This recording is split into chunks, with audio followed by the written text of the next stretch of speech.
कि विपश्यना की अगर बात करें तो काफी टफ माना जाता है इसको।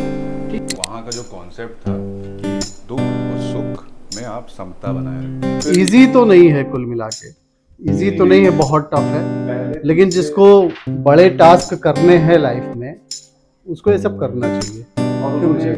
कुछ भी जो जा रहे हैं ना 10 दिन के लिए, अपने इतने सारे वीडियोस अवेलेबल रहते हैं कि वो मेंटली प्रिपेयर हो जाता है, उसको पता है कि इतना टफ होगा। ये चीज इजी तो नहीं है। यूथ का माइंड जो है वो ज़्यादा चंचल है और वो स्टेबल जल्दी नहीं होता। लेकिन ये बात मैं आपको बताता हूँ कि यूथ के पास अभी फिर भी कंटेंट कम है। रिबेल थे हम लोग, एक काइंड ऑफ रिबेल थे। मुझे एक तो पहली बात अच्छा नहीं लग रहा था वहाँ पे। 2 दिन मेरा ऐसे कटा था, मैंने कहा ज़्यादा लोग क्या करेंगे, निकाल देंगे, वो ज़्यादा सही है। नमस्ते, मैं आमिना और आप देख रहे हैं आपकी खबर। आपकी खबर में अक्सर हम उन लोगों से मिलते हैं जिन्होंने कुछ ना कुछ अचीव किया हो, जिन्होंने कुछ अच्छा काम किया हो। लेकिन आज हम ऐसे लोगों से मिलने वाले हैं जिन्होंने कुछ ऐसी चीज एक्सपीरियंस की है जो शायद बहुत कम ही लोग करते हैं। विपश्यना। विपश्यना का नाम आपने बहुत बार सुना होगा, या तो आप अगर इधर से गुजर रहे हो सीतापुर रोड की तरफ तो आपने कई दफा देखा होगा कि विपश्यना मेडिटेशन सेंटर का बोर्ड लगा रहता है। हमारे आपके दिमाग में भी आया होगा क्या होता है। लेकिन हमारे और आपके जैसे बहुत से ऐसे लोग भी होते हैं जो उसका एक्सपीरियंस करना चाहते हैं। वहां पर सिखाया क्या जाता है? Silence, self observation, breath observation, कि कैसे हम मेडिटेशन करें, क्या कुछ सीखते हैं। वहां पे कोर्स होता है। तो इसी कोर्स से जो रिलेटेड लोग हमारे पास हैं, जिन्होंने अभी बहुत ही 1 हफ्ते पहले ही उन्होंने ये कोर्स किया है, उसके एक्सपीरियंस क्या है, क्या कुछ उन्होंने वहाँ पे चैलेंजेस देखे, बिना फोन, बिना किसी से बात किए, और 10 दिन सिर्फ आप अपने में सेल्फ ब्रीथ, सेंसेशन, हर चीज आप ऑब्जर्व कर रहे थे। तो ये सारी चीजों के जो एक्सपीरियंस हमारे साथ बैठे हैं, हम उनसे बात करेंगे। जिसमें से एक जो कोर्स के जो पार्टिसिपेंट थे वो हमारे खुद के सर थे, राजीव सर थे। उन्होंने भी 10 दिन वहां पे गुजारे हैं बिना फोन के, बिना ऑफिस के। तो उनसे भी एक्सपीरियंस जानेंगे और साथ में उनके 2 जो पार्टिसिपेंट्स वहां पर थे उनसे भी बात करेंगे और उनका एक्सपीरियंस क्या था विपश्यना को लेकर वो भी जानेंगे। तो सबसे पहले आप सभी का बहुत बहुत स्वागत है आपकी खबर में। Thank you. तो सर, सबसे पहले तो मैं आप सबका परिचय आप लोगों से ही जानना चाहूंगी। सर, सबसे पहले आप स्टार्ट करें। मेरा नाम मयंक मिश्रा है और मैं गवर्नमेंट सेक्टर में जॉब करता हूँ। लखनऊ में ही रहता हूँ मैं। ओके, सर का इंट्रोडक्शन तो आप सभी को पता है। सर, आप? मेरा नाम आशीष प्रताप है, मैं एक ट्रेडर हूँ स्टॉक मार्केट में। ओके, तो सर सबसे पहला क्वेश्चन तो यही रहेगा कि विपश्यना कहाँ से सोचा, कैसे सोचा कि ये मेडिटेशन सेंटर है और यहाँ पे हमें जाना है? कुछ ऐसा क्लिक हुआ था, किसी से सुना था, किसी ने रिकमेंड किया, क्या था? विपश्यना जैसे मेरा ये एक्सपीरियंस रहा कि हम लोग जैसे छोटे में देखा करते थे, ब्रह्म कुमारी का एक ऐड आता था। तो मतलब एक रहता है कि घर में भी पूजा पाठ होता है तो एक एक्सपीरियंस लेने का मन करता था। तो ये मेरी दीदी ने, मैंने 2-3 साल पहले फॉर्म डाला था तो वो एक्सेप्ट नहीं हुआ था। तो मैंने ऐसी हवा में, मतलब हम लोग ज़्यादा इंटरेस्टेड भी होते नहीं है कि हाँ क्या कौन करेगा, मेडिटेशन ही तो है बस। फिर अभी मेरी दीदी ने लास्ट मंथ कोची में किया था, तो she had a very good experience कि भाई एकदम अलग है, अच्छा है। तो एक वो लगता है ना कि उसने कहा कर लो, तो जैसे फैमिली मेम्बर कोई कर लेता है। तो फिर मेरी भोपाल वाली दीदी ने भी डाल दिया, वो आई थी कि डाल दो आशीष ये वो। जैसे मैंने डाला, अब घर वाले फोर्स करते हैं, मेरा मन था नहीं जाने का। मैंने देखा उसमें वेटिंग लिस्ट, हमने कहा मैन की तो फुल है, तो मेरा होने नहीं वाला। तो मैंने डाल दिया कि हाँ चलो, मैंने डाल दिया पापा को दिखाने के लिए, भाई मैंने डाल दिया। फिर वो 2 दिन बाद एक्सेप्ट हो गया, कंफर्मेशन का मेल आ गया। तो मैंने कहा चलो ठीक है, कर लेंगे, 10 दिन है, देखते क्या होता है। तो इसी तरह हेजिटेशन के साथ हम गए थे कि देखा जाएगा क्या है। फिर वहाँ पे जब गए तो फिर वही है, हम लोग वहीं पे मिले थे, पहले डे गए थे, क्या है कैसा है। हमें तो लग रहा था बहुत बोरिंग होगा, बहुत ही मतलब क्या बूढ़े लोगों का है मेडिटेशन। यही होता ही है वहाँ, बूढ़े लोगों को देख के। सब आंटी लोग बैठे थे, हमें लग रहा है 55 प्लस थे वो सब, है ना, गाँव के। आप कितने नहीं, श्रीवास्तव भैया का शरीर बूढ़ा होगा बट ही इज वेरी अंदर से नहीं, मैं इशारा समझ रहा हूँ। अंदर से भैया बहुत। हम पहली बार हम ही लोग मिले थे, है ना। तो भैया को भूख लगी थी तो हम तो बस गए, मैंने कहा बेकार ही होगा, फिर खाना वाना मैंने पूरा किचन एक्सप्लोर किया था। मैं चलते चलते मैं फीमेल एरिया में भी गया था पहली बार। जो कुक था उसने मुझे डांटा था कि सर यहाँ अलाउड नहीं है, ये वो है। फिर मैं बाहर आ गया, तो फिर मैंने देखा खाना वाना, फिर मैंने इसे खोल के देखा, मैंने उसमें खाना रखा था, तो मैंने प्लेट ली और खाना शुरू कर दिया, हमने खा लिया था। उसके बाद भैया मिले थे, फिर भैया खाना वाना खाए थे। तो उसके बाद हुआ क्या कि पहला डे तो बहुत ही बेकार था, मतलब लिटरली बहुत बेकार था। जो फोन के बिना रह लिया, फ़ोन के बिना रह लिया और वो था, भी ट्रेडर। और मेरा मन तो बहुत कर रहा था। एक बार मैंने एक चाल चली थी फ़ोन लेने की। क्या था कि मैं ये एक्चुअली मेरा फ़ोन लॉकर में था, तो मैंने उनसे कहा कि मैं सोचता हूँ मैं दवा है मेरी, मैंने देख लिया था लॉकर में, वो लोग चाबी अभी देते हैं और जाएंगे चुपचाप फ़ोन निकाल के चले जाएंगे। 2 फ़ोन थे मेरे पास। तो मैंने कहा मेरी दवा रह गई उसमें बैग में, वो लेनी है मुझे। तो उन्होंने कहा ठीक है, आचार्य जी से बात करिए जाके। आचार्य जी से मैंने बात करी, कह रहे हैं कि उन्होंने पहली एक्चुअली मेरी शिकायत कर दी थी। तो ये अटेम्प्ट हमने किया था तीसरे दिन, एकदम परेशान हो गए थे। तो हम वहाँ पे थोड़ा सा ओवर एक्टिव थे, तो वो मौन तोड़ देते थे। तो ये था कि हम आचार्य जी के पास गए, जब हमने कहा मेरी दवा रह गई है उसमें। फिर उन्होंने कहा ठीक है, इसको दिलवा दो दवा, बस। और कुछ? हमने कहा और कुछ नहीं। फिर हम गए, हमने कहा चुपचाप जाएंगे लॉकर से फ़ोन रख लेंगे अंदर। चार्जर, एक मिश्रा भैया दूसरे थे, उनके पास चार्जर था। फिर हम फ़ोन लेने गए, तो वो जो कंप्यूटर था, वो जो कंप्यूटर पे बैठा था, वो आया, कह रहा है ले लीजिए। हम अंदर गए तो अंदर लॉकर लॉक था, गेट तो उसने खोल दिया। फिर जब अंदर गए हम, तो हमने कहा ले लेंगे, वो आके ऐसे खड़ा हो गया सामने एकदम जस्ट। हम ऐसे निकाल रहे, वो आके खड़ा हो गया। तो मैंने कहा यार अब कैसे निकाले, तो मेरा एकदम वो होने लगा। मैंने कहा यार देख लेगा। फिर हमने ऐसे किया, तो वो ऐसे इधर उधर अगल बगल झाँकने लगे। वो सब पुराने खिलाड़ी थे। हाँ, वो नजर एकदम कट टू कट रखे था कि निकाल क्या रहा है। फिर हमने पूरा ऐसे एंटर किया, हम कह रहा है कि दवा मिली। मैंने कहा नहीं दवा तो है ही नहीं। तो फिर कह रहा है कि हो सकता है बैग में हो, आपके बैग में चेक करिए। मैंने कहा प्लान कैंसिल करो, ऐसे तो फ़ोन निकलेगा नहीं। फिर मैंने कहा छोड़ दिया, हम चले आए वापस। फिर मेरे एक्चुअली वहाँ पे लगभग 15-20 दोस्त बन गए थे, मतलब मोस्टली हम सब लोग सब जानने वाले हो गए। सब, मतलब हमें लगता है कि जो ट्रबल मेकर ये वहाँ का सबसे एक्टिव पार्टिसिपेंट था। हाँ, मतलब हमें लगता है हाँ, जिसको नहीं बोलना था उसको भी हमने कोच के बुलवाया लोगों को। और वहाँ बोला गया था कि 10 दिन तक साइलेंस, बिल्कुल किसी से बोले, इवन कि किसी को इशारे में भी नहीं कुछ कहना है। तो वो सारे रूल्स जितने थे तो सारे ब्रेक किए इसने। और वहाँ पे जगह जगह बोर्ड लगे रहते हैं, लिखा रहता है कि आंखें नीची रखें। हाँ। तो वहाँ पे किसी से आई कांटेक्ट भी नहीं करना होता है। इशारा वगैरह तो खैर बहुत दूर की बात हो गई, आई कांटेक्ट भी नहीं करना होता। और अगर आपको कोई बहुत ऐसी आवश्यकता है, तो वहाँ पे जो धम्म सेवक हैं उनसे आप अपनी बात कह सकते हैं, अपनी रिक्वायरमेंट लिख के दे सकते हैं, लेकिन बात करना तो मतलब नॉट एट ऑल। तो फिर कैसे निकल लिया? अब ये बताएंगे। हम लोग रिबेल थे, हम लोग एक काइंड ऑफ रिबेल थे। मुझे एक तो पहली बात अच्छा नहीं लग रहा था वहाँ पे। 2 दिन मेरा ऐसे कटा था। मैंने कहा ज़्यादा लोग क्या करेंगे, निकाल देंगे, वो ज़्यादा सही है, एटलीस्ट हम चले तो जाएंगे बाहर। तो मुझे इतना ज़्यादा बेकार लग रहा था वहाँ पे, सही बताऊँ कि मतलब मैंने कहा क्या है, बस वो सुबह 4 बजे उठाते थे, बैठा देंगे। और मतलब मुझे ऐसा लग रहा था स्टार्टिंग में, क्या बैठा दें आके, क्या ऐसे मुक्ति मिल जाएगी क्या? अरे काम करो, अपना बिजनेस करो, पैसा कमाओ, मुक्ति मतलब क्या होता है, अपना सबसे बड़ा योग कर्म योग। मुझे ऐसा माइंड में था पूरा। तो मुझे इतना ज़्यादा इरिटेशन होती थी कि साला बैठा दिया, और एकदम मतलब बस कह रहे हैं कि यंग बच्चे को, मतलब यंग किसी लड़के को तुम बैठा दो, या हम भी किसी को, मुझे लगता था बार बार कि आचार्य जी होती थी, मैं सोचता था कि उनको हम कहेंगे चलिए आप 4 घंटा जिम करिए, है ना, और डेली करिए 4 घंटा, मैं देखूंगा अगर ये लोग मुझको बुलाएंगे। अच्छा, एक बड़ा इंटरेस्टिंग पॉइंट था इसमें, जब मुझे उन्होंने बुलाया था। हाँ। वो चीज जरूर बताना कि जो बुलाया था क्या कन्वर्सेशन क्या हुआ।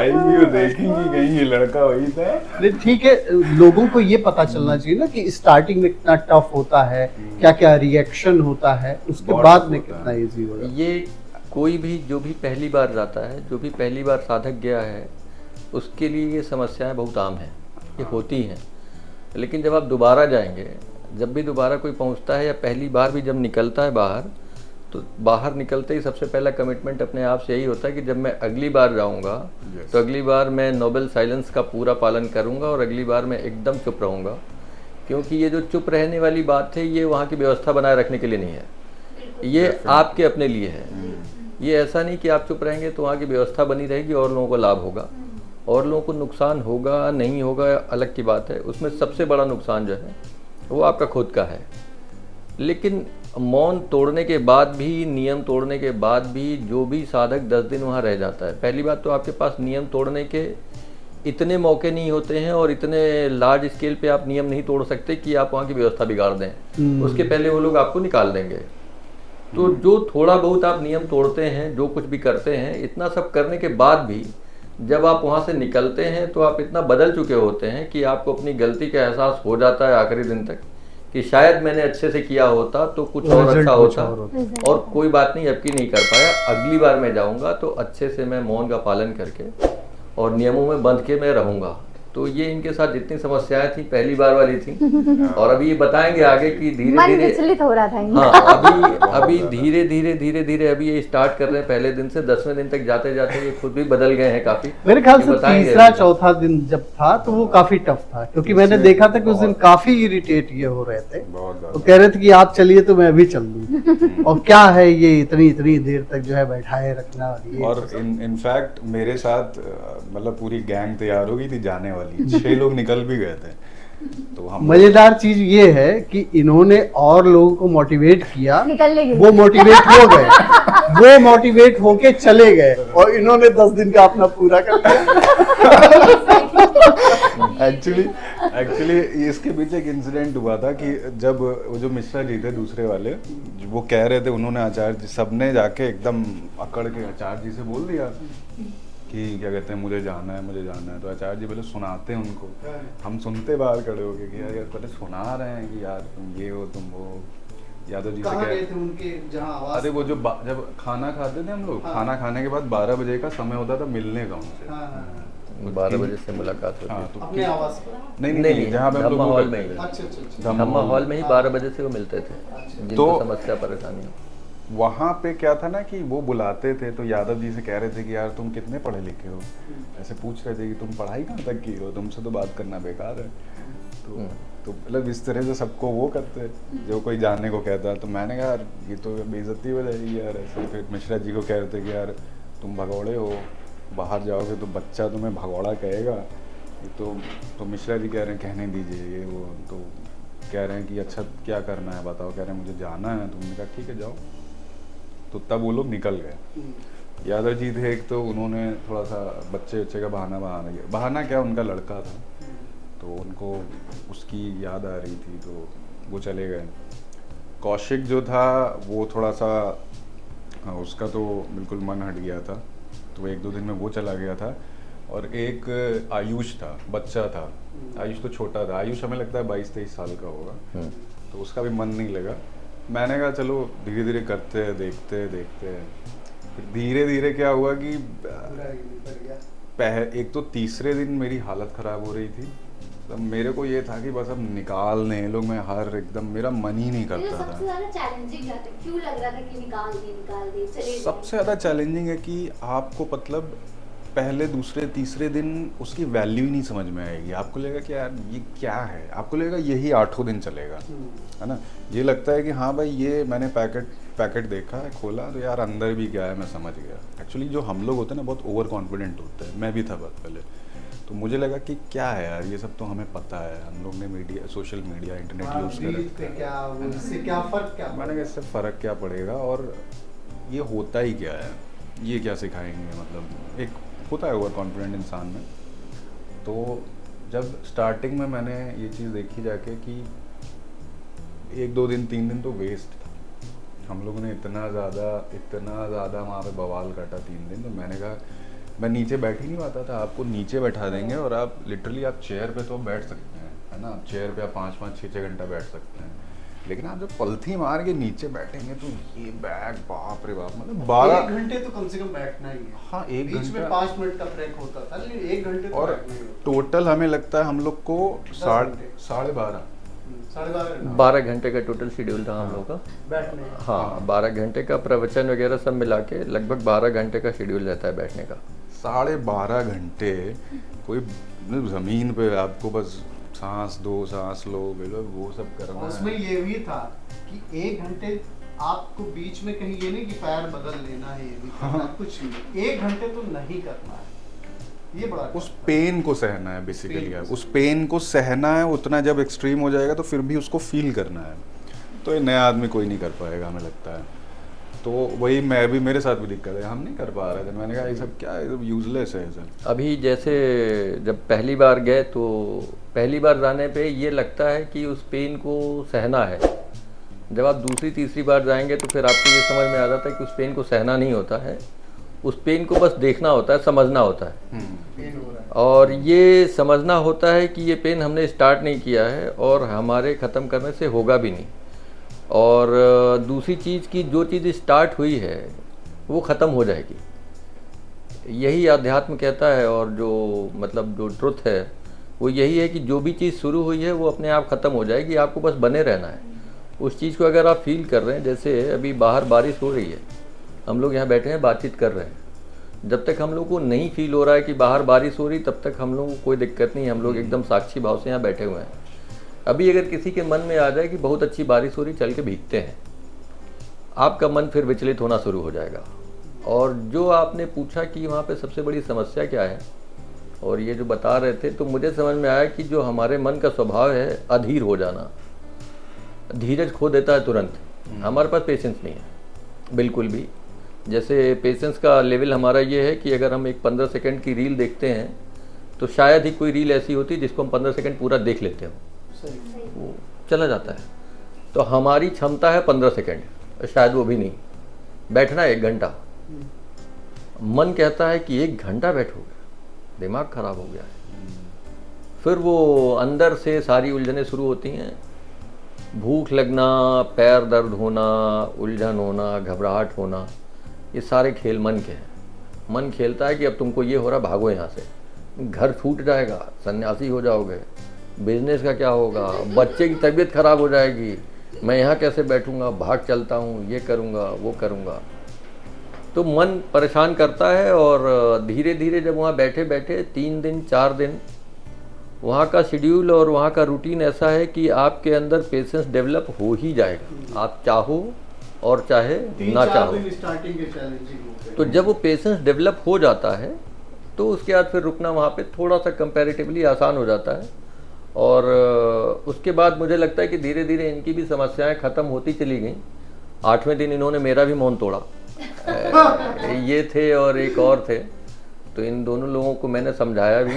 1 आध मिनट बात हुई तो मैंने इनसे यही कहा कि आज 8वां दिन है, परसों बातचीत शुरू हो जाएगी, तो परसों हम लोग बातचीत करेंगे। और मैंने बताया भी था, वो उत्तम था, कौन था, उत्तम था ना साथ में, तुमसे और उत्तम था। तो जब मैंने 8वें दिन जब मैंने पहली बार बोला तो मेरे गूज बम्स हो गए थे। मैंने इनको दिखाया भी कि देखो मुझसे बुलवाओ मत, अभी मैं बोल रहा हूँ तो मेरे गूज बम्स हो जा रहे हैं। हाँ, एक चीज और रुको बता दें, थोड़ा, मिश्रा है जी ना। चौथी बार गए हुए। तो जब मैंने इनसे कहा कि रुको, तो उस दिन मुझे लग रहा है कि इनको भी और उत्तम को भी शायद कुछ एक पॉजिटिव फीडबैक या जो कुछ भी लगा। तो उत्तम ने तो कहा कि हाँ आपने एक नया पर्सपेक्टिव दिया है, इस पर हम लोग सोच सकते हैं ऐसे। लेकिन मुझे लग रहा है कि 8वें दिन के बाद से तो ठीक थे तुम लोग, 8वें 9वें 10वें दिन, हाँ, शुरू 7वें में 3 4 5 दिन। और धीरे धीरे समस्याएं जैसे जैसे छटती हैं, तो जैसे ये आप ध्यान कह लीजिए या प्रकृति कह लीजिए या जो भी कह लीजिए, अगर आपका स्वभाव ऐसा है, अगर आप उस डायरेक्शन में मुड़ गए हैं, आपका स्वभाव ऐसा है, तो वो आपको अपनी तरफ खींच लेगा। और अगर आपका स्वभाव ऐसा नहीं है तो वो आपको रिजेक्ट कर देगा। और रिजेक्शन जिसका हो जाता है वो आपको लगता है कि आप वहाँ से छोड़ के चले आए हैं, आप नहीं छोड़ के आते, वो जगह आपको रिजेक्ट कर देती है, सही बात। वो जगह आपको रिजेक्ट कर देती है। और एट द एंड आप जाते हैं, और अगर कुछ बहुत अच्छा है, आपका दिमाग कुछ संतुलित हुआ, तो दोबारा आप फिर आते हैं कि ये सोच के कि एक बार काम अधूरा छूटा था, चलो देखते हैं शायद। और लोग पहुँचते हैं वहाँ पे, पहुँचते हैं। और पहुँचने का कारण, सबका कारण स्पिरिचुअल हो ऐसा कुछ नहीं है। स्पिरिचुअलिटी तो उसका एक जो फाइनल गोल है वो है, बाकी उसके जो बाई प्रोडक्ट हैं, फिजिकल, मेंटल, इकोनॉमिकल, सोशल, ये सारी चीज़ें उसके एक बाई प्रोडक्ट हैं। जो आप जाएंगे तो आपको पता नहीं चलेगा कि आपको एक फिजिकल प्रॉब्लम थी, इतने दिन से यार इस समस्या से जूझ रहे थे, अचानक से ख़त्म हो गई। जैसे शरीर की समस्याएं हैं, शरीर की समस्याएं सबसे ज़्यादा वहाँ पे ठीक हो जाती हैं। मेंटल हेल्थ के लिए, मेंटल प्रॉब्लम के लिए उससे अच्छी जगह इस धरती पे कोई नहीं होगी, कोई नहीं होगी। और इवन उसकी शुरुआत भी इसी तरीके से हुई। जो गोयनका जी जिन्होंने इसका प्रचार प्रसार किया इंडिया में और जिन्होंने शुरुआत करी ध्यान केंद्रों की, उन्होंने अपने गुरु जी से सीखा। तो उनको जो समस्या थी, उनको माइग्रेन की दिक्कत थी, और उस माइग्रेन की दिक्कत को लेके वो पूरी दुनिया भर में डॉक्टरों से घूम चुके थे, इलाज करा चुके थे। जब उनको कुछ नहीं मिला तब वो गए ये करने, जब उनको किसी ने बताया कि ये करके देखिए, और जब वो गए करने तो उनको वहाँ से जो ये लाभ प्राप्त हुआ, और वो भी ये लाभ उनको तब मिला जबकि ये इसका मेन मोटिव नहीं है, ये तो बाई प्रोडक्ट है। आपको जो मिलेगा वो तो एक अलग की चीज़ है, बाकी ये सब चीज़ें तो आपको अपने आप मिल जाएंगी। जैसे आप पढ़ते हैं, नौकरी करते हैं, नौकरी करने के लिए हम लोग तैयारी करते थे तो सिर्फ एक चीज़ लगती थी, दिमाग में रहती थी कि तैयारी करेंगे, किसी तरीके से कोई नौकरी मिल जाए। एक नौकरी के लिए हम लोग परेशान होते थे और लगता था कि सैलरी मिल जाए, नौकरी मिल जाएगी। जब नौकरी मिल जाती है तो उसके साथ अपने आप एक स्टेटस, एक रेपुटेशन, समाज में एक इज्जत, 4 लोग हमको बड़ा मानने लगते हैं, बात सुनने लगते हैं। उसके लिए तो हमने तैयारी करी नहीं थी कभी। जीवन अपने आप सुधर जाता है, आपकी दिनचर्या ठीक हो जाएगी, आपका रूटीन ठीक हो जाएगा, आपका खाना पीना, आप जिम्मेदार हो जाएंगे अपने आप। जबकि कोई नहीं चाहता कि मैं तैयारी कर रहा हूँ तो मैं जिम्मेदार हो रहा हूँ, लेकिन आप जिम्मेदार हो ही जाएंगे। वहाँ का रूटीन ऐसा है, वहाँ की चीज़ें ऐसी हैं, ऐसा ही है। खैर आशीष अपना कंटिन्यू करेंगे कि इनकी यात्रा आगे कैसी रही। सर मतलब हाँ, मुझे ये पूछना था कि जैसे आप लोग गए यहाँ से विपश्यना, तो कुछ सोच के ही गए होंगे या कुछ स्ट्रेस या एंग्जाइटी ऐसा कुछ, तो वहाँ जाके कैसा आपकी लाइफ रही और बाद में क्या चेंजेस होते हैं? जैसे आप वहाँ तो रहे तो वहाँ का आपको रूटीन फॉलो करना ही है, आप अपने मन से करें, आप जबरदस्ती करें, वहाँ तो करना ही है, तो आप वहाँ से बाहर आ जाएंगे। लेकिन वहाँ आने के बाद फिर आपकी लाइफ में क्या चेंजेस होते हैं? क्या आप वहाँ की चीज़ें आप यहाँ वहाँ से वापस आने के बाद फॉलो कर पाते हैं? हाँ, डेफिनेटली कर पाते हैं। मतलब ये ऐसी एक एक्सपीरियंस है ना, जैसे आप कहीं गए, आपने एक लैंडस्केप देखा, कोई सीनरी देखी, आप बीच गए, ठीक है, तो वो जो ब्यूटी आपके मन में बसेगी, आप किसी को ला के आप चाहे जितना बताएं या वीडियो भी दिखा दें, मतलब you can not explain it in any form. मतलब वो जो सेटिस्फैक्शन आता है, और मी बीइंग अ ट्रेडर, मैं एक ट्रेडर हूँ, तो वहाँ का जो कॉन्सेप्ट था कि दुख और सुख में आप समता बनाए रखें। तो हमारा भी एक है कि हम प्रॉफिट और लॉस में, जैसे हमारा भी लॉस होता है तो स्क्रीन में दिख रहा है लॉस, लेकिन जो अंदर ऐसी एंग्जाइटी होने लगती है, ऐसा डर लगने लगता है, सारे आपके थॉट्स नेगेटिव आने लगेंगे, वो चीज़ एकदम ऐसा ना प्लेन हो जाती है। कि हम इवन आके वहाँ से जब ट्रेड करते हैं अब, तो ये लगता है हाँ ठीक है, लॉस चल रहा है, ठीक है, तो दिमाग लॉस पे नहीं जाता है, अपनी स्ट्रैटेजी पे चला जाता है कि अच्छा ठीक है, लॉस है, ऐसे ऐसा स्ट्रक्चर है, कैसे हमें यहाँ से क्या करना है, बस मतलब इतना स्टेबल हो जाता है। मतलब कुल मिला के एनालिटिकल अप्रोच बढ़ जाता है। ये नहीं कि हमारा लॉस हो गया तो उसके लिए परेशान होना है, या ये चीज़ प्रॉफिट हो गया तो खुश होना है। थ्योरी में बता ही नहीं सकते, you have to experience it, और ये होती है, एग्जैक्टली होती है। वरना मेरे मतलब हम जैसा आदमी वहाँ जाना तो बहुत बहुत मुश्किल है, बहुत दूर है, मेरे लिए तो बेकार ही था एक तरीके से। नहीं, सही बात है, इजी तो नहीं है, कुल मिला के इजी तो नहीं है, बहुत टफ है। लेकिन जिसको बड़े टास्क करने हैं लाइफ में, उसको ये सब करना चाहिए। और उन्होंने वो भी दिया था ना कि सबसे ज़्यादा लोग दूसरे दिन और छठे दिन भागते हैं। उन्होंने एक वो दिया था, एक एक्सपीरियंस है हज़ारों लोगों से, कि सबसे ज़्यादा लोग दूसरे दिन कहते हैं यार बेकार है, चले जाते हैं, और छठे दिन, हम लोग के साथ भी यही हुआ था। दूसरे तीसरे दिन तो ऐसा लग रहा था यार अब जाना है यहाँ से, वेस्ट है मेरे 10 दिन यार, कूड़ा है, वेस्ट चले गया, ये हो गया। और छठे दिन मुझे लग रहा था कि छठे सातवें दिन की यार वेस्ट है यार, साला हफ्ता हो गया, बस एक, हम लोग कह नहीं रहते 1 हफ्ते का होना चाहिए, बस क्या 10 दिन का, क्या नाटक। हाँ, ये चीज दिमाग में आता है कि हफ्ते भर काफी है, क्यों 10 दिन किया गया। लेकिन वाकई में एक तरीके से अगर हफ्ते भर देखें तो हफ्ते भर में एक मेंटली प्रिपेयर किया जाता है, क्योंकि जो 10वें दिन तक पहुंचते पहुंचते काफी टफ हो जाता है कि वो करना। जैसे मैं अपना पर्सनल एक्सपीरियंस बताऊं, मेरे लिए जो सबसे बड़ा चैलेंजिंग था, मुझे भूख बहुत लगती है। तुम लोगों को याद होगा कि ऑफिस में भी बैठते हैं तो हमेशा हर 2-2 3-3 घंटे कुछ ना कुछ खाना है। और जब मुझे पता चला कि 5 बजे के बाद कुछ मिलना नहीं है तो ये तो बहुत चैलेंजिंग था। लेकिन वाकई में फर्स्ट नाइट में ये प्रॉब्लम हुई, भूख ही नहीं लगी, पूरी बॉटल जाके पानी पी गया उसके बाद में। लेकिन उसके बाद में धीरे धीरे धीरे चीज़ें नॉर्मल हो। अब ये समझ में आने लगा है कि जैसा ही अपने माइंड को, बॉडी को जिस तरीके से ढाल देते हैं उसी तरीके से वो होने लगता है। तो ये प्रॉब्लम आती है, सभी के लिए चैलेंजिंग रहता है। तो मैं ये चीज़ पूछना चाहूँगी आपसे, जैसे कि आजकल बड़े लोगों को तो बहुत ज़्यादा दिक्कत रहती है, इन सब चीज़ों से बहुत ज़्यादा एंजाइटी से फील रहते हैं और डिप्रेशन में रहते हैं, चीज़ों से रहते हैं। लेकिन आजकल का जो जनरी है उसको कहीं ना कहीं कैरियर को लेकर के और कहीं ना कहीं वो अपने रिलेशनशिप स्टेटस, इन सब चीज़ों को लेकर के बहुत ज़्यादा डिप्रेशन में रहता है। तो आप इसके लिए क्या कहना चाहेंगे प्रश्न को लेकर? देखिए, मेरे हिसाब से हम तो जेनजी कह सकते हैं, थोड़ा सा ऊपर आ गए हम, 30 के हम। तो हमें लगता है कि हम लोग जो है ना, जैसे ये समझ लीजिए हमारी दुनिया है, ठीक है, सिविल की दुनिया है, मतलब सिटीजन्स की जो भी। अब हम लोग ना यहाँ रह के मार्केट भी है, लव भी है, पैसा भी है, बढ़ना भी है, ये वो ऐसा सोचते रहते हैं। लेकिन जब आप वहाँ से होके आएंगे ना तो आप यहाँ से मतलब एक बर्ड आई व्यू से देखोगे। जब आप बर्ड आई व्यू से देखोगे तो आपको लगेगा कि यार, मतलब जैसे आप यहाँ से लोगों को देखोगे कि यार हाँ वो यहाँ जा रहा है, वहाँ जा रहा है, तो आपका जो सोच है ना कि यार ये देखो सुख हो रहा है तो मैं ऐसा बिहेव कर रहा हूँ, मतलब आप अपने आप को एक थर्ड पर्सन व्यू से देखने लगोगे, है ना। लिटरली ये चीज़ होती है। तो जब आप वो एक्सपीरियंस करोगे ना, ये तो सिर्फ बताने के लिए, जब आप वो चीज़ एक्सपीरियंस करोगे कि यार मैं ऐसा कर रहा था, यार लोग ऐसा देखो करते हैं, अरे यार वो रो रहा है गर्लफ्रेंड के लिए, यार वो पैसे के लिए भाग रहा है, ये कर रहा है, तब आपका दिमाग जो है ना अपने आप शांत होकर सोचेगा, है ना। इस तरह दिमाग शांत हो जाता है। जो बात आपने पूछी कि जेन ज़ी के लिए आप क्या कहेंगे विपस्सना के लिए, तो आपको मालूम है कि वहाँ का जो आता है वहाँ पे सबसे बड़ा एज ग्रुप क्या है? जेन ज़ी ही है। हाँ, ये बड़े ताज्जुब की बात थी। जेन ज़ी ही आता है। बहुत ये कम एज लगता के है थे। कि बूढ़े लोग आएंगे, लेकिन दो चीज़ें हैं कि पहली बात, जो आदमी बूढ़ा है 60 साल 65 साल 70 साल का है, उसको उसके नियमित कर्मकांड से और उसके धर्म से और उसकी दिनचर्या से भटका पाना आसान नहीं है।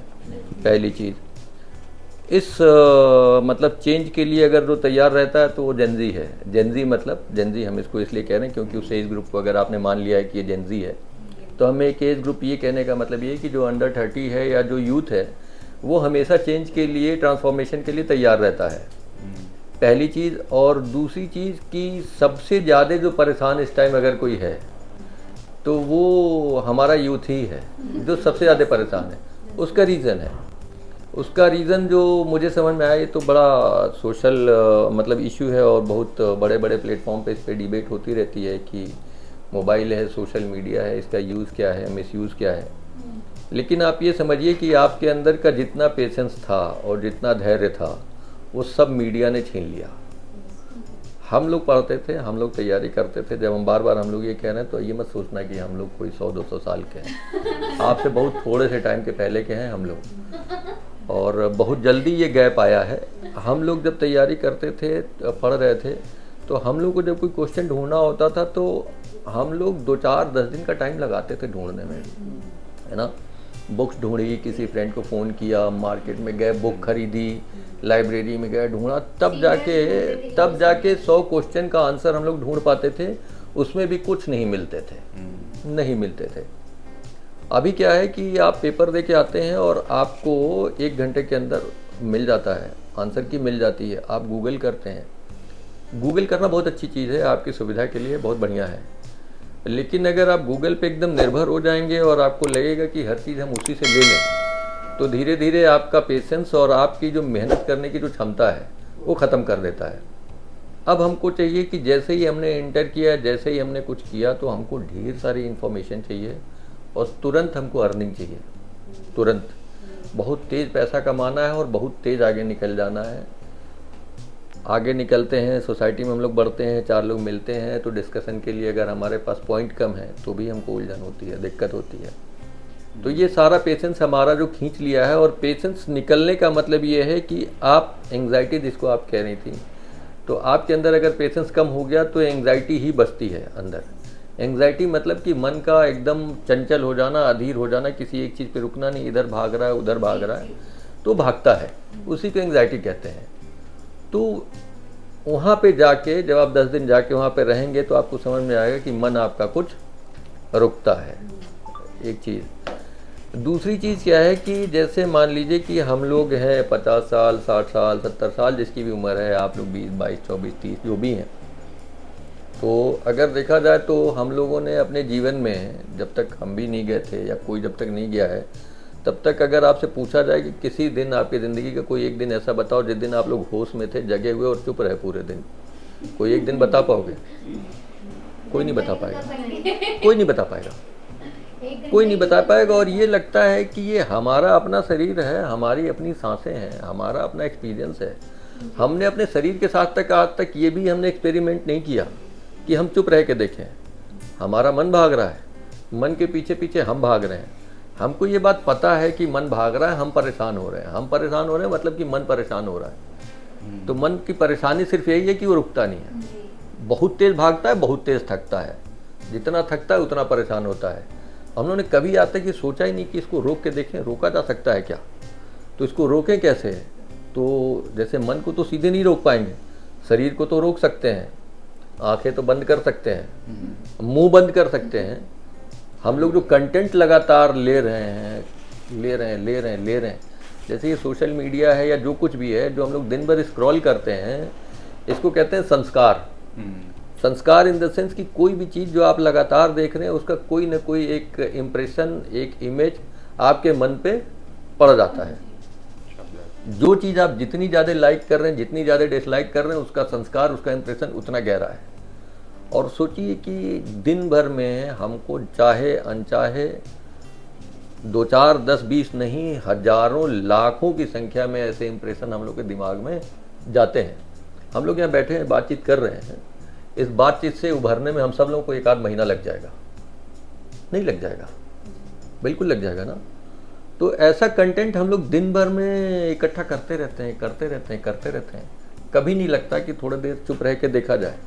वहीं जाके देखते हैं वहाँ पे, और फिर ये लगता है कि अरे इतने दिन से हम मेहनत करके इतना कूड़ा कबाड़ा इकट्ठा किए, सफाई में 10 दिन लगा। और वो 10 दिन में जो चेंज आएगा, आपको लगेगा कि ये 25-30 साल जो आपने ज़िंदगी जी है उसके ऊपर भारी पड़ जाएगा वो 10 दिन। तो जब वो 10 दिन भारी पड़ जाता है उसके ऊपर, तो लगता है कि नहीं, एक बार और करना चाहिए। और मुझे लगता है कि इसको आप एंग्जाइटी या डिप्रेशन या किसी बीमारी से जोड़ के ना देखिए। एंग्जाइटी, डिप्रेशन एक बड़ा नकारात्मक नेगेटिव इमेज है उसकी, उसको बड़ा निगेटिविटी में लिया जाता है। जो आदमी मतलब इतना ज़्यादा उसकी इमेज निगेटिव है कि जो आदमी परेशान है, जो बेचारा एंग्जाइटी का शिकार है, वो सोसाइटी में खुल के एक्सेप्ट नहीं कर पाता। उसको लोग इस तरीके से देखते हैं कि बीमार है, डरपोक है, डर रहा है। ऐसा कुछ नहीं है। रियलिटी ये है कि सबकी कंडीशन वही है। तो सर ऐसा मतलब होता है जैसे कि वहाँ पे 18+ वाले लोग जा सकते हैं, जाते लेकिन हैं। हाँ जाते हैं। और जैसा आप लोगों ने ही बताया कि वहाँ पे जो यूथ है वो ज़्यादा है, 20+ या 22 या 23 एज के लोग ज़्यादा हैं। तो एक 30+ के जो लोग हैं वो तो अपने माइंड को स्टेबल रख पाते हैं। उनको तो एक बार 2-3 दिन उन्होंने वो किया कि रूटीन फॉलो किया, उनको लगता है अच्छा 10 दिन ही करना है, हम कर लेंगे।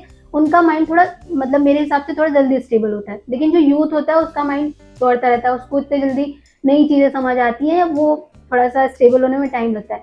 तो जो आप लोगों ने वहाँ यूथ को देखा, क्या वो रूटीन को अच्छे से फॉलो कर पाए या उनका कैसा रहता था? फिर भी देखिए, हम लोग को ऐसा लगता है कि यूथ का माइंड जो है वो ज़्यादा चंचल है और वो स्टेबल जल्दी नहीं होता।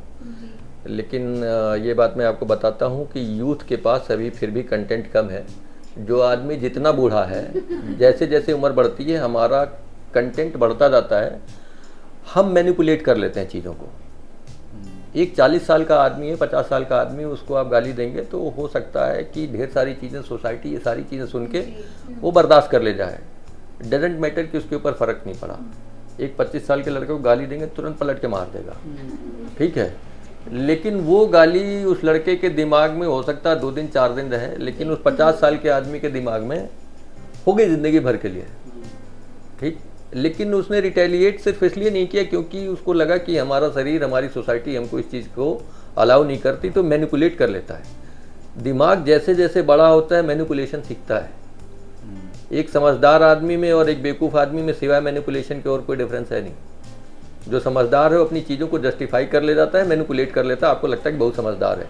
यूथ भी जो जा रहा है ना 10 दिन के लिए, अपने इतने सारे वीडियोस अवेलेबल रहते हैं कि वो मेंटली प्रिपेयर हो जाता है, उसको पता है कि इतना टफ होगा ये चीज। इजी तो नहीं, क्योंकि विपश्यना की अगर बात करें तो काफी टफ माना जाता है इसको। ठीक है, जब शेड्यूल लोग देखते हैं, सोचते हैं उसको कि इतना इतना हमें करना पड़ेगा, जो लोग निकल के जाते हैं, जैसे हम ही लोग अब बता रहे हैं सारी चीज़ों को कि ऐसा ऐसा, तो जो यूथ सुनता है तो वो रिसर्च बड़ी तेजी से करता है, फिर वो मेंटली प्रिपेयर भी हो जाता है। और एक चीज़ और भी देखा गया कि जो भागने वालों की संख्या थी वो 30 प्लस वालों की ज़्यादा थी, उससे कम हाँ। वाले नहीं भागे। क्यों? एक बस चीज़ और है, ये तो है। एक चीज़ और है कि आप 2 क्लास का आप इंटरव्यू लीजिए। एक यूथ का लीजिए जो 30 के आसपास है, जैसे एक ये हो गया। एक 60 प्लस का आप इंटरव्यू लीजिए। 60 प्लस वाला आपने ज़्यादा एक्सपीरियंस बताएगा, ठीक है। वो इसलिए बता पाएगा उसका दिमाग लगातार वहाँ चलता रहा, उसने दिमाग में लगातार कंटेंट पकड़ा, अच्छा ऐसा हो रहा है, अच्छा ऐसा हो रहा है, अच्छा ऐसा हो रहा है। जो यूथ होता है, यूथ को आप बता दीजिए कि ये करना है, वो टारगेटेड काम करता है। उसके साथ इस चीज़ की लीवरेज है क्योंकि अभी जो है उसके दिमाग में इतना कंटेंट नहीं आया। 60 साल के ऊपर का आदमी, उससे कुछ आप करवा लीजिए, वो बदलने वाला नहीं है। वो अपना वही लेके जाता है, वही लेके लौट आता है। यहाँ पे आपको बहुत अच्छी अच्छी बातें बताएगा, लेकिन अगर आप इम्पैक्ट देखेंगे तो हमेशा एक 25 साल के लड़के के ऊपर बहुत ज़्यादा असर पड़ता है बजाय एक 60 साल के आदमी के ऊपर। इसका एक चीज़ और है कि आप लोग जितने भी नाम सुनेंगे या सुने होंगे आप लोगों ने, जिनको भी कहते हैं कि ये इनको आत्मज्ञान प्राप्त हुआ या इनको ज्ञान प्राप्त हो गया। अब आत्मज्ञान और ज्ञान क्या होता है ये तो एक बहुत अलग का मुद्दा है, लेकिन बस ऐसे ही समझिए कि जैसे किसी को अपने दुखों से या अपनी समस्याओं से, अपनी उलझनों से उसको मुक्ति मिल गई, उसने उनको समझ लिया कि इसको कैसे देखना है। तो आपको दुनिया में शायद ही कोई ऐसा उदाहरण मिले जिसको बुढ़ापे में जाके या एक एज ढलने के बाद ज्ञान प्राप्त हुआ हो।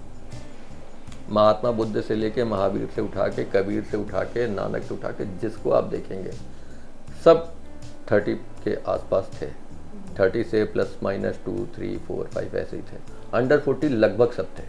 आपको एक आदमी ऐसा, आपको एक सिंगल आदमी ऐसा नहीं मिलेगा जिसको ये हो कि उसको बुढ़ापे में जाके ज्ञान प्राप्त हुआ। बूढ़े आदमी को ज्ञान नहीं प्राप्त होता, वो अपने दिमाग से निकलता नहीं। तो यूथ ऐसा नहीं कि सिर्फ बुरा है, यूथ का ऊपर का जो माइंड है वो उलझा हुआ है, लेकिन उसका जो सब कॉन्शियस है, जो इनर माइंड है उसका, उसमें अभी इतना कंटेंट नहीं है। रील्स आपको थोड़ा बहुत संस्कार दे सकते हैं, लेकिन ऐसा नहीं दे सकते जो एक बूढ़ा आदमी अपने किसी धार्मिक मान्यता के साथ जो जुड़ा हुआ है या जो पूजा पाठ कर रहा है, जो उसकी पूजा की किताब है, उससे अगर आप छीन लेंगे तो हो सकता है आपको मारने पे उतारू हो जाए।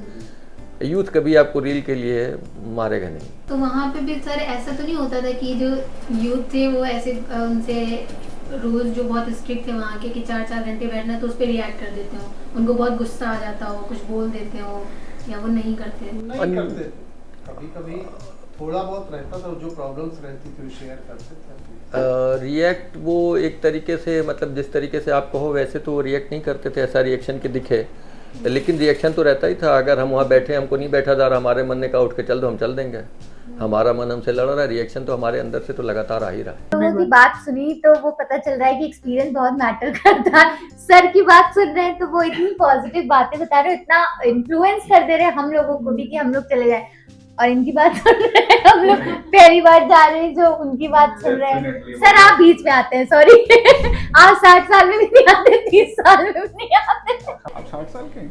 नहीं है हम लोग अभी 60 60 साल में आप आए ना, 30 साल बीच में सर। अब जैसे वहाँ पे जो बूढ़े लोग थे, काफ़ी एजेड लोग भी थे वहाँ पे, कुछ लेडीज़ थी, कुछ जेंट्स थे। 75 के। अब उनका ये है कि उनको मैंने कभी आंख बंद किए हुए देखा ही नहीं, ना कभी उनको मैंने पालती मार के बैठे हुए देखा, ना कभी उनकी स्पाइन मैंने इरेक्ट देखी, लेकिन वो बैठे रहे। एक 25 साल का लड़का है, वो थोड़ी देर बैठता, उठ के बाहर चला जाता, कहता मैं नहीं रहा।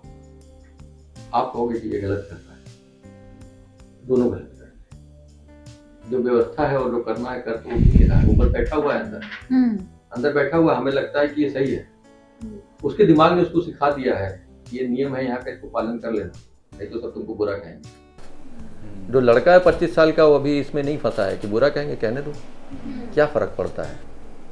और जो इस चीज से बाहर निकल गया कि क्या फर्क पड़ता है, असर उसी के ऊपर पड़ेगा।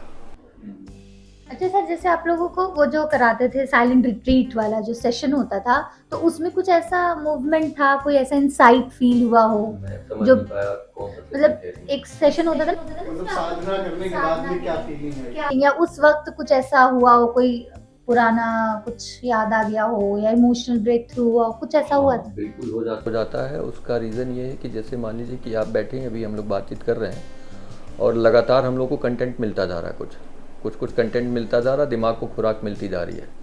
तो जैसे शरीर को आप लगातार खाना देते रहिए तो शरीर खाने से चलता है, लेकिन अगर आप व्रत रखना शुरू कर दीजिए, 8-10 दिन का व्रत रखिए, तो शरीर का जो पुराना शुगर है, जो ग्लूकोज है, वो यूज़ करना शुरू करता है।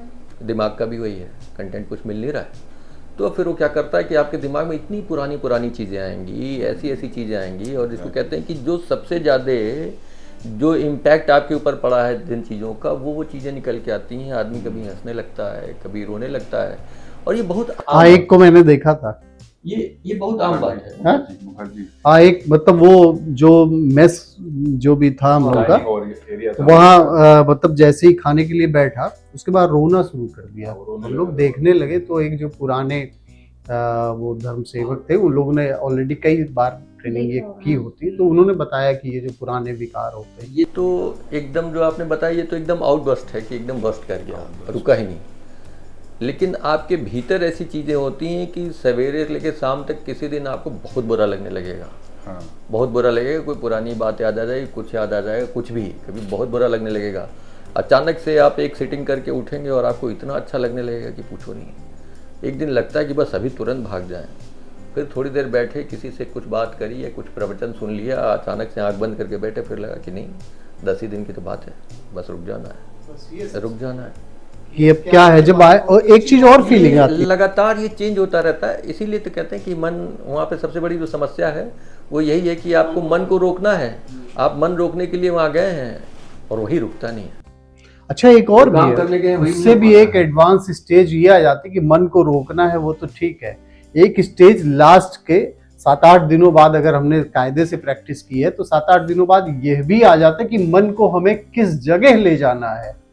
यहाँ तक जो है मन को कि हमें यहाँ ले जाना है, कि इस हाथ में ले जाना है, कहाँ ले जाना है, इतना परफेक्शन आ जाता है। लेकिन वो तब आता है जब हम स्टार्टिंग में भैया, मतलब ऐसी बातें 3rd क्लास की 6th क्लास की बातें याद आती हैं, जो हम लोग ने किया, किसी ने हमारे साथ वो किया कि यार ऐसा था, वो था। मतलब वो ऐसा होता है ना कि जैसे एक्सप्लोजन होता है, वो ऐसे उठते तो बातें इतनी, जब रात में जाके सो बेड में तो यार वो ज़्यादा ऐसा था, वो था, मैं उसका ये कर, ऐसा यार मैं उससे बोलूँगा ही नहीं। मतलब ऐसी आप खुद से बातें करने लगते हो। एग्जैक्टली मेरे साथ ये हुआ। फिर उसके बाद एक दिन ऐसा हुआ कि मुझे डे नहीं याद है, वो सब बातें एकदम कोलैप्स कर गई, एकदम सब कोलैप्स और एकदम शांत। मतलब आप लिटरली एकदम ऐसे हो जाते हो। अच्छा एक स्टेज ये भी आती है कि स्टार्टिंग में जब नहीं मन लगता है, फिर ये होता है कि भाई जब हम बैठे ही हैं, हमें 4 घंटे बैठना है, ये तो मेडिटेशन ही करो। हाँ, कितना कोई सो लेगा या बैठे रहेगा, जब बैठे ही रहना तो फिर होता है कि हम आए तो इसीलिए हैं। ये जो आप बता रहे हैं ये एडजस्टमेंट है, इसको एडजस्टमेंट कहते हैं। ठीक है, ये मैं आपको मन की चालें बता रहा हूँ, आप मन की चालें देखिए। ये मन की चाल किसका मन चलता है, जिसका मन बहुत मजबूत हो जाता है। और ये नहीं, मैं आपको सही बता रहा हूँ, ये समस्या यूथ के साथ नहीं होती, यूथ के साथ ये समस्या नहीं होती। उसको नहीं बैठना है तो नहीं बैठेगा, उसको नहीं करना है तो नहीं करेगा। मैं पुष्पा बन के बैठूंगा, तुमको जो करना है करो। जैसे इन्होंने किया कि मुझे बैठना है ऐसे। एक था सुगत, वो ऐसे ही करके हमेशा बैठा रहता था, मुझे नहीं करना तो नहीं करना। लेकिन जो बहुत समझदार मन हो जाता है, वो कहता है कि 4 घंटे जब बैठे ही हैं तो लाओ यहाँ से कुछ तो पकड़ ही लें, कुछ तो ले चलें। अच्छा एक स्टेज ये भी आती है कि जब करने लगते हैं हम, और फिर जब एक्सपीरियंस होने लगता है कि ठीक है मेडिटेशन किया, उसके बाद में हमारा क्या क्या एक्सपीरियंस, फिर ये होता है कि अरे वाह अभी तो इतनी ही देर हुए तो और अच्छा उसको और करते। तो एक स्टेज ये भी आती है 7-8 दिनों बाद फिर हमें अच्छा लगने लगता है कि ठीक है हम कर रहे हैं, बढ़िया मज़ा आ रहा है। एक चीज़ और होती है कि जैसे आप वहाँ बैठे हैं, अगर आप ठीक से थोड़ा सा ऑब्जर्वेशन करेंगे, ईमानदारी से अपना मूल्यांकन करेंगे, अपने भीतर जाएंगे और आप चले ही जाते हैं, अपने भीतर आप चले ही जाते हैं। थोड़ा सा आप अपना और क्रूर होके अपने साथ, थोड़ा सा और निर्दयी होके अपना मूल्यांकन आप करेंगे, तो आपको ये समझ में आ जाता है कि दुनिया में कौन सी चीज़ आपके लिए इम्पॉर्टेंट है। ठीक, जो चीज़ आपके दिमाग में बार बार स्ट्राइक करती है, जो चीज़ बार बार स्ट्राइक करती है, आपको समझ में आ जाता है कि क्या चीज़ हमारे लिए इम्पॉर्टेंट है, और सारी चीज़ें ख़त्म हो जाती हैं। जैसे भूख, प्यास, सोना, खाना, बिस्तर, कमरा। थोड़े दिन बाद लगता है कि नहीं, हमें कोई लेना देना नहीं, इस चीज़ से कोई मतलब नहीं। बिल्कुल। कुछ चीज़ें अटकी रह जाती हैं, और अंततः 10 दिन तक अगर आप बहुत अच्छे से मूल्यांकन इस चीज़ का करेंगे, तो आप ये पाएंगे कि हम लोग सब के सब लोग इतने स्वार्थी हैं कि हम लोग के दिमाग में कोई नहीं रहता सिवाय अपने। कोई नहीं रहता, कुछ नहीं रहता। कोई मतलब वहाँ पे ऐसा नहीं कि किसी को अपनी पत्नी की याद आ रही, किसी को बच्चे की याद आ रही है, कुछ नहीं आती। आदमी सिर्फ बहाना बना के भागना चाहता है। एग्जैक्टली, ये हकीकत है। सच बात है। और ये बड़ा कड़वा सत्य है कि हम लोगों को अपने आप से कोई मतलब नहीं है, और ये 10 दिन में वहाँ जाके दिख जाता है, हमारा स्वरूप दिख जाता है कि हम कितने स्वार्थी हैं। और हम स्वार्थी हैं, हमारा मन स्वार्थी है, कौन है, क्या है, इन सब का अन्वेषण वहीं होता है। तो एक बार तो मुझे लगता है 5 दिन में भाग आना कोई दिक्कत नहीं है, कोई समस्या। लेकिन 5 दिन भी आपको भीतर ढकेल देने के लिए बहुत है। एक बार वो एंगल फंसा देगा तो फिर आपको कहीं ना कहीं एक दिशा में वो मोड़ देता है, और जब आपको एक बार मोड़ देता है तो आप ना चाह के भी उस दिशा में जाने ही लगेंगे। आपकी सोचने की एक दिशा बदल गई, आपको एक डायमेंशन मिल जाता है कि अच्छा ऐसा भी हो सकता है क्या, और वहाँ पे उस चीज़ को आप महसूस कर लेते हैं कि अच्छा ऐसा होता है। अच्छा ध्यान लगता है, ध्यान लगाते हैं, ये पूरी बातें नहीं है। अच्छा मन होता है, मन कुछ अलग है हमसे। एग्जैक्टली होता है, मतलब सच बता रहा हूँ, मतलब जाना चाहेंगे। हाँ डेफिनेटली इस बार हम एकदम प्रॉपर वे में करेंगे उसको, सर आप साइलेंट के साथ। अभी नहीं कह सकते। अब तो आपके दोस्त भी हैं। दोस्ती वहाँ काम नहीं है। वहाँ केवल अपना जो विल पावर है वो काम आता है, अगर उसको मजबूत कर लिया, और बाकी जो जाते हैं वो मेंटली प्रेशर। अगर हाँ एक चीज और भी, अगर कोई एज ए फन ले रहा है कि चलो ठीक है जाके देखते हैं 10 दिन क्या है, इतना इजी नहीं है, बहुत ही टफ है वहाँ रहना। तो पहले मेंटली प्रिपेयर होना पड़ेगा और सारी चीजें। हाँ एक जो मेरे लिए पर्सनल एक बहुत बड़ा चैलेंज था कि भाई 5 बजे के बाद जब कुछ मिलना नहीं है खाने को तो कैसे क्या होगा। बस एक दिन प्रॉब्लम होता मतलब खाने का शेड्यूल क्या था वहाँ पे, जैसे हम लोग करते बाद खाना अच्छा था, मतलब खाना बहुत अच्छा मिलता है वहाँ पे, मतलब बेहतरीन खाना मिलता अगर डेली वही खाने खाए जाए तो बीमारी, अगर डेली उस टाइम को, उस शेड्यूल को अगर अडॉप्ट कर लिया जाए तो मेरे ख्याल से बीमारी रहेगी ही नहीं। सर वहाँ से 10 दिन आप लोग रह के आए, वहाँ अगर कितना चीज आप लोगों ने अडॉप्ट किया, क्या चीज? आप तो बहुत बार गए हैं, तो क्या 4 बजे सुबह उठ जाते हैं? नहीं, 5 बजे खाना भी नहीं खाते होंगे, तो क्या क्या अडॉप्ट करके लाते हैं वहाँ से? क्या आता है हमारे साथ? वहाँ से जो हम लोग अडॉप्ट करके लाते हैं, देखिए जैसे क्या है कि एक संन्यास होता है, यह त्याग है।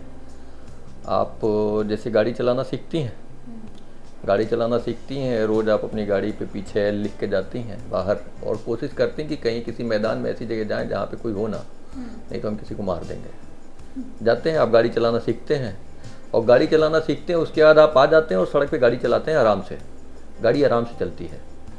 तो वो जो वहाँ हम लोग जाके जो शेड्यूल और जो रूटीन होता है उसको जो हम लोग पालन करते हैं, वो इसलिए करते हैं कि हमारा मन शांत हो।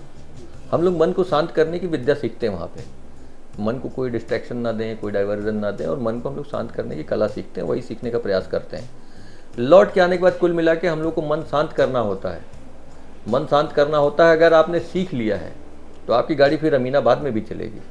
आप सवेरे 5 बजे एक्चुअली वहाँ का जो शेड्यूल था ना, वहाँ के लिए तो सही था, लेकिन वैसे लाइफ में वो पॉसिबल नहीं होता है।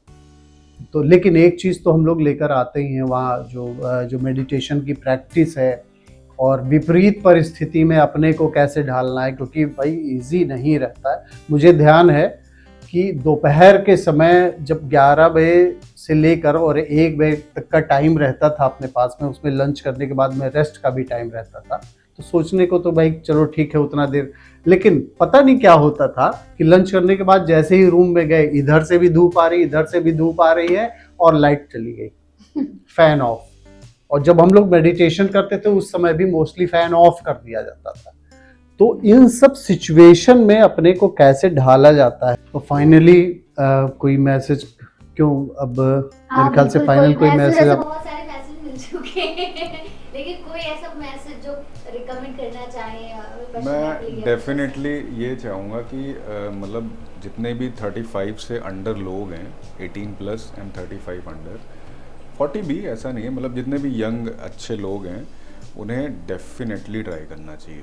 मतलब स्टार्टिंग में बोरिंग लगता है, मतलब it's not your usual meditation, है ना, वो बूढ़ों वाली बात नहीं है, ऐसा कुछ है ही नहीं, मतलब दूर दूर तक नहीं है, वो बहुत ही अलग पर्सपेक्टिव। मेडिटेशन बूढ़े लोगों के लिए है भी नहीं, मेडिटेशन बूढ़े लोगों के लिए नहीं है। आप एक उम्र पार कर जाते हैं और आप मतलब आपको एक पाथ मिल जाता है, वेल स्टैब्लिश्ड पाथ, कि आपको सोचना कैसे है। सबको ये पता है कि हाँ मुझे MBA करके बिजनेस में जाना है, लाइक है ना, IAS बनना है, इस तरह।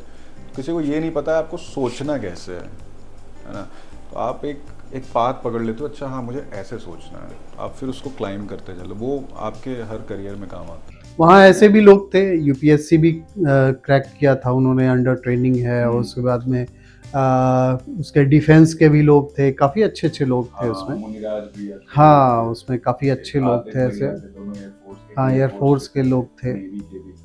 तो ये सारी चीज़ें हैं कि जो वो लोग करते हैं, सारा गेम जो है वो माइंडसेट का है। हम कैसे क्या करते हैं, कितनी चीज़ें कर सकते हैं, सोचने की क्षमता हमारी। और सबसे बड़ी चीज़ है ना, ये एक बहुत अच्छी चीज़ सिखाता है कि आपको कम से कम में और कैसे रहना है, लाइफस्टाइल को भी लोग चेंज कर सकते हैं। मैं अपना पर्सनल एक्सपीरियंस बताऊं, स्टार्टिंग मेरी होती है मॉर्निंग से थायराइड की दवा से, और उसके बाद में इसकी शुगर की, फिर रात में उसकी कोलेस्ट्रॉल की।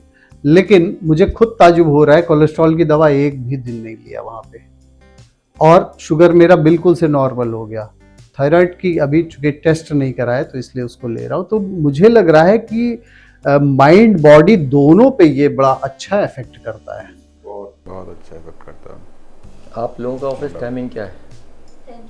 10 to 6। तो आपने जैसे पूछा ना कि आप लोग क्या सजेस्ट करेंगे, तो मैं आप लोगों को सजेस्ट करूँगा कि जैसे 10 to 6 आपका ऑफिस टाइमिंग है, इसमें कोई भी 1 या 2 घंटा आप लोग 2 स्लॉट 1-1 घंटे के, या कोई 1 स्लॉट 2 घंटे का निकाल लीजिए। ऐसा निकाल लीजिए कि हम लोग आपस में एक दूसरे से बात नहीं करेंगे, कुछ भी हो जाए, ठीक है। अगर दिमाग में कुछ आता है तो हम ये काम इसके बाद कर लेंगे। हम अपना काम कर रहे हैं तो काम ही करेंगे, काम के अलावा हम मोबाइल नहीं देखेंगे, किसी से बात नहीं करेंगे। इस बीच कुछ भी हो जाए हम कुछ नहीं करेंगे। उसके पहले पानी पी के फ्रेश वगैरह होकर आप लोग 1 घंटा बैठिए, अपना काम करिए, लेकिन इस सजगता के साथ, इस जागरूकता के साथ काम करिए कि मुझे 1 घंटे चुप रहना है, मेरा काम है, सिर्फ मुझे वही करना है, इससे डिस्ट्रैक्ट नहीं होना है। दिन में अगर आप 1-1 घंटे के 2 शेड्यूल निकाल के देखिए, 10-12 दिन अगर आप निकालेंगे तो आपको विपස්සना तो जाने की ज़रूरत मतलब है कि नहीं, हो तो एक अलग की बात है। आपको यही समझ में आने लगेगा कि आखिर 1 घंटा जगे रहते हुए और ये जानबूझ कर चुप रहने का क्या प्रभाव पड़ता है और हमारे काम पे इसका क्या असर पड़ता है। आप यही करके देखिए। बिल्कुल सर, बिल्कुल करेंगे हम। ये संन्यास और त्याग नहीं है, जी। आप सन्यासी नहीं होंगे, आप साधु नहीं होंगे। आपका जीवन जीने की एक कला है, आपको जीवन को और बेहतर तरीके से ये जीना सिखाएगा। आप और अच्छे तरीके से जिएंगे, अपने परिवार के लिए, अपनी सोसाइटी के लिए, अपने आप के लिए, किसी के लिए। तो ऑब्जर्व करना आप सीख जाते हो, मतलब आपका फिर दिमाग रिएक्टिव नहीं होता है, रिस्पॉन्सिव होता है ना। आप ऑब्जर्विंग कैपेसिटी आपकी काफ़ी अच्छी हो जाती है। Thank you so much sir, आप लोग आए, आप लोगों ने बहुत सारे एक्सपीरियंस शेयर किए। मुझे लगता है जो वीडियो देखेंगे उन्हें बहुत हेल्प मिल जाएगा, क्योंकि जब सर जाने वाले थे तो सर के साथ साथ हम लोग बहुत देखते थे विपश्यना के वीडियो कि वहाँ क्या होता है। इतना क्लियर मुझे लगता है अभी तक के तो हम लोग ने नहीं देखा, तो शायद अब जो लोग जाएंगे उन्हें बहुत ज़्यादा हेल्प मिलेगा। Thank you for your time, आप लोग आए और बहुत मज़ा आया, और हम लोगों को भी बहुत सीखने को मिला। कोशिश करेंगे कि 1 घंटा चुप रहें।